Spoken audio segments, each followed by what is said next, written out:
volunteered his time to the community of Stratford-upon-Avon as a previous mayor of the town and an advocate and campaigner for wildlife protection. He has devoted his services to the community by working to protect the wildlife and the swan population in Stratford-upon-Avon. For over 40 years, he's looked after the swans, feeding and caring for them every day of the year, and coming to the rescue of injured swans at short notice. Mr. Bennis's work, caring for the local swan population and river wildlife, was particularly vital during the avian flu epidemic. This necessitated liaison with the appropriate authorities, media, and removing ill or deceased birds without any financial support. At all times of the day, Cyril willingly turns out to address problems reported to him. This may involve ensuring veterinary attention is provided, returning swans to the river when lost, organising a swan upping programme, or coordinating a team to control Canada geese numbers.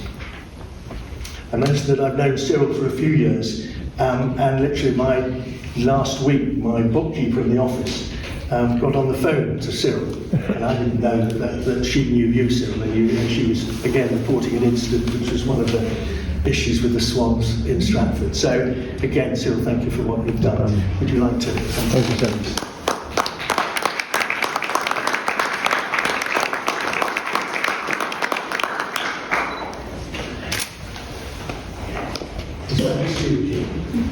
Has commanded me to come to Warwick today to present Cyril Bennis with your British MRA for services to the community of Stratford-upon-Avon. Many, many congratulations.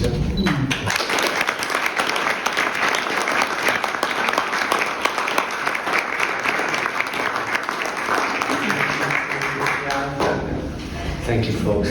What a super day. What a lovely day. What a special day. People like myself humanizing the world, and I'm swanning around with animals. My lovely wife, Roxanne, celebrating our wedding anniversary. My love to tell them, 43 years. She's been with me through thick and thin. To Juliet,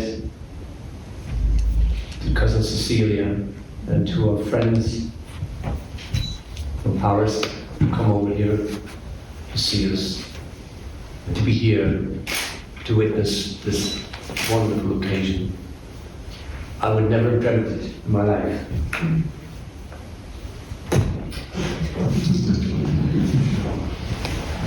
So, it's not every day you get an opportunity to be part of a community, to give something back, as we all are doing. But for this, it's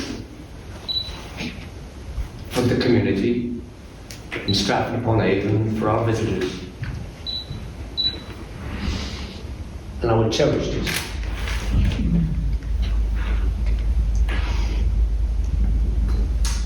And I forgot to talk about you, Anne, because Anne is my guardian angel. When I'm out swanning around, helping me. I've had so many ladies in my life. Over 43 years. But listen, thank you both very much. What a beautiful, beautiful day. Dawn, wherever she is out there. It's just, I just can't imagine I'm standing here. My mother and father saw me now, bless them. I mean, God knows what they would say in Mississippi. My wife is telling me to wind it up. So as you can see, this is a delightful day. And it is for our community and its visitors. And we will continue, Anne and I, to swan around and duck around and goose around or whatever, because communities and people love wildlife, and we're just part of that. So, what an absolute joyful day this is.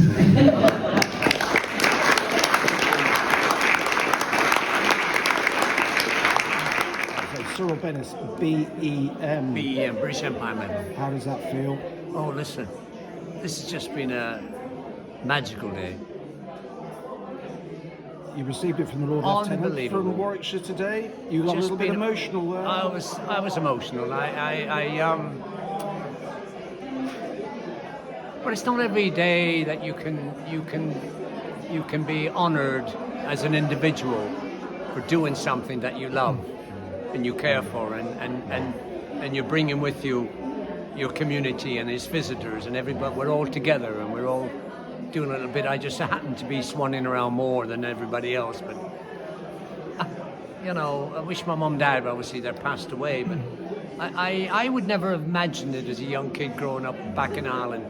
And one day I'd be here and I'd be getting a representation from His Majesty King Charles, who I happen to be born in the same day and year, that he would give me this honour. You know, your emotions are very deep in that sense, and I think you bring in these emotions with you because you know, there are people out there that that care for wildlife, and you're just doing it on behalf of them all, and it just highlights the fact that, you know, long may it continue. So very, very briefly, you came to Stratford in what year?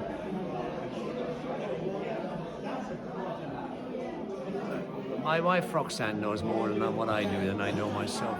But I've been here. You've I've been been a married. campaigner for quite a few years. Listen, there's something in my DNA. There's something in my genes. But I think more so, is the fact that because I don't have a car, I'm on a push bike.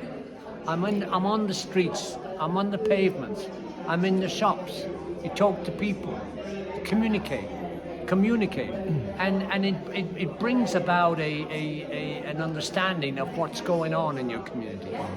And the more it goes on, the more you say, hey, well, there are two things I can do. I can either just step back and say, it's not my problem, or I can go and challenge it. And for me, I chose the fact that if I have the time, I'll do what is good for the community and for its people. And of course, you were Mayor of Stratford. Well, I was mayor, and that was another very much more another greatest of honour I've had also. But it had its challenges, as you know, and it didn't give any. It didn't give any feeling that you know, we as mayor we were out there in the front line, and I got my fair share of knocks and unknocks and whatever, and being arrested and all that business. But you know, sometimes if it's in you to do something, you got to do it. And if you've got the principle, you keep on doing it for that reason. This, of course, is about the swans, and Yes. as Swan Warden, how you've cared for them over 40 years. What's Listen, driven you to carry on? Gets me out of bed in the morning. It gets me to get on my push bike. It gets me to go and see lovely houses when swans go and do all sorts of things. But I think generally speak, it's there was a time in Stratford upon Avon when there were no swans at all. We lost them all about 45, 50 years ago. And I suppose that in many ways, having dealt with people all my life, I wanted to deal with wildlife who couldn't talk back to me. So in many ways, it was